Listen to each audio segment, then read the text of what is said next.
suis Natacha, hypnothérapeute depuis plus de 10 ans. J'aide à se relever, à retrouver confiance et à reconnecter à ce qui est vivant. Ici, je te parle sans filtre, avec mes imperfections, mes élans, mes vérités du moment. Naturelles, cash, parfois trop, mais toujours vraies. Bonjour.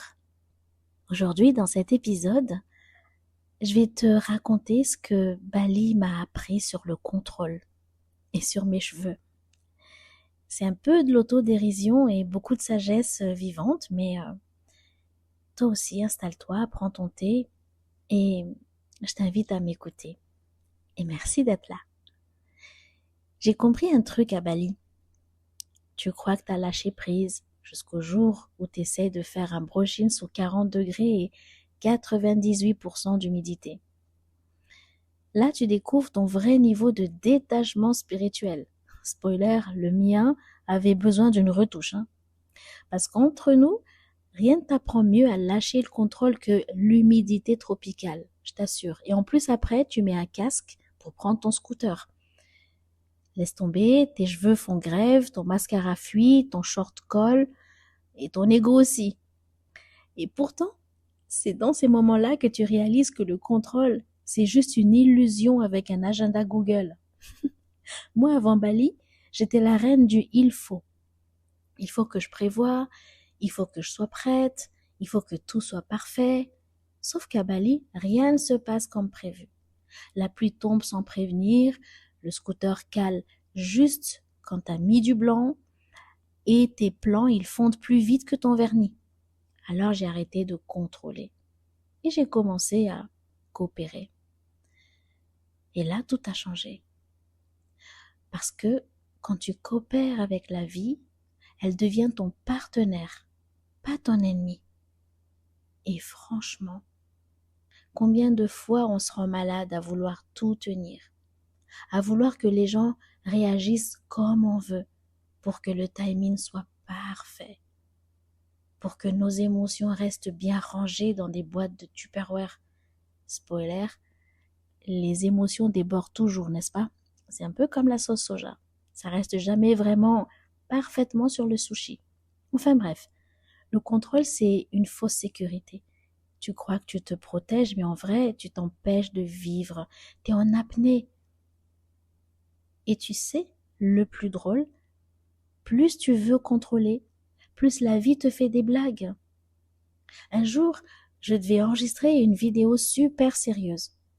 Je me prépare, fond de teint, micro, lumière parfaite, et là, pouf, coupure d'électricité. Le truc improbable. Ben, ouais, c'est comme ça. Dehors, le vent souffle. Le coq du voisin chante. Il chante faux en plus. Et je me dis, ok univers, t'as gagné. Et j'ai tout laissé comme ça. Je suis sortie marcher. C'est pas que j'ai abandonné. Je me suis dit, ok, tac dire.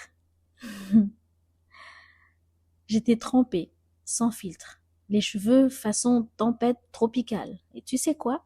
C'est cette balade-là qui m'a reconnectée à moi. Parce que quand tu lâches, la vie reprend le rythme juste. J'ai appris que le contrôle, c'est pas un signe de puissance, c'est un signe de peur. Et quand t'arrêtes de vouloir tout cadrer, t'ouvres la porte à la magie. Depuis que je suis rentrée, j'ai gardé cette phrase dans ma tête. Laisse la vie respirer un peu à ta place. Ouais, j'adore. Parce qu'en vrai, la plupart du temps, c'est pas la vie qui t'épuise. C'est ton besoin que tout soit comme prévu.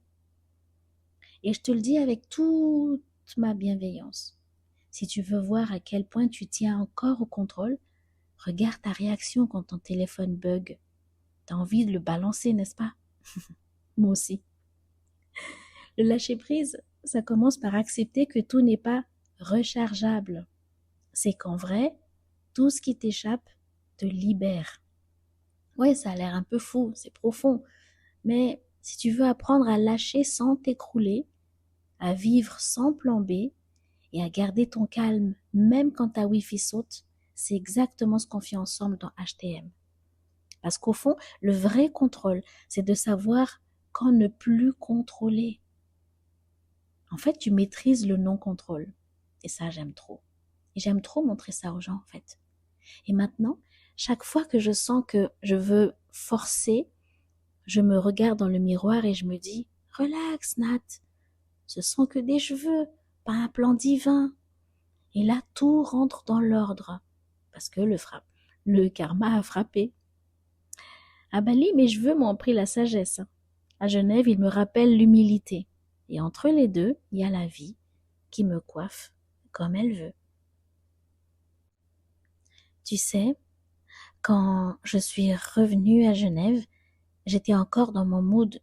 Je respire, je me laisse traverser, je fais confiance à la vie, jusqu'à ce que je tombe sur mon premier feu rouge. Là, j'ai senti une montée de tension, j'avoue. 3 secondes d'arrêt, juste 3 secondes, et mon cerveau, allez, allez, j'ai un rendez-vous. Ah, je te jure. Et après, j'ai ri toute seule dans ma voiture. Ok, bienvenue dans le stage intensif de lâcher prise version occidentale. En fait, ici, la vérité, c'est que le contrôle, c'est culturel. On veut contrôler la météo, le trafic, les enfants, les émotions, les notifs, et même le karma s'il pouvait répondre à nos mails. Je te jure, un jour, j'ai voulu faire une journée sans stress. Alors je me suis installée, j'allume une bougie, playlist zen, je m'installe et là, ding dong, un livreur qui sonne. En fait, c'était le facteur. Je suis sortie de chez moi, pieds nus, et là, il me tend un petit colis que je n'ai pas commandé. Alors je lui dis, ah non, je crois que c'est une erreur. Et il me répond, non madame, c'est pas ce colis qui est pour vous, c'est cette enveloppe. Et c'est bien pour vous. Contrôle technique voiture. Voilà, la vie m'envoie des rappels de contrôle. Et tu vois, c'est dans ces moments-là que je réalise le lâcher prise, c'est pas tout accepter zen, c'est rire pendant que tu serres les dents. Genre le jour où mon ascenseur est tombé en panne. 4e étage. Bon, ça c'était avant. Hein. Mes sacs de courses, une pastèque. Et là, j'ai senti la Natacha d'avant Bali qui revenait. Mais pourquoi maintenant? Pourquoi moi? Et juste derrière, la Natacha post-Bali qui lui répondait doucement parce que t'as acheté 4 kilos de karma, ma belle. Franchement, la vie a un humour divin. Une fois, je devais animer une séance d'hypnose en ligne. Tout était prêt. Et pouf, ma connexion saute. Silence, écran noir. J'étais à 2 doigts d'invoquer Bouddha version hotline. Et là, j'ai respiré. J'ai pris mon téléphone. J'ai envoyé un message à ma cliente. Ton subconscient voulait sans doute un peu de suspense. Elle a rigolé, moi aussi, et c'est devenu une super séance. Parce qu'en vrai, la vie adore tester si t'appliques ce que tu dis. Elle te laisse pas en paix, juste parce que t'as fait un stage de pleine conscience. Non, elle te balance un moustique dans ta pleine conscience. Et tu sais ce que j'ai remarqué? Plus tu t'accroches à ce que tu veux, et plus ça glisse sur toi. Mais dès que tu lâches, la vie te surprend. L'autre jour, j'avais planifié une journée productivité divine. 6 heures yoga, à 7 heures écriture, à 8 heures visio, à 9 heures burn-out.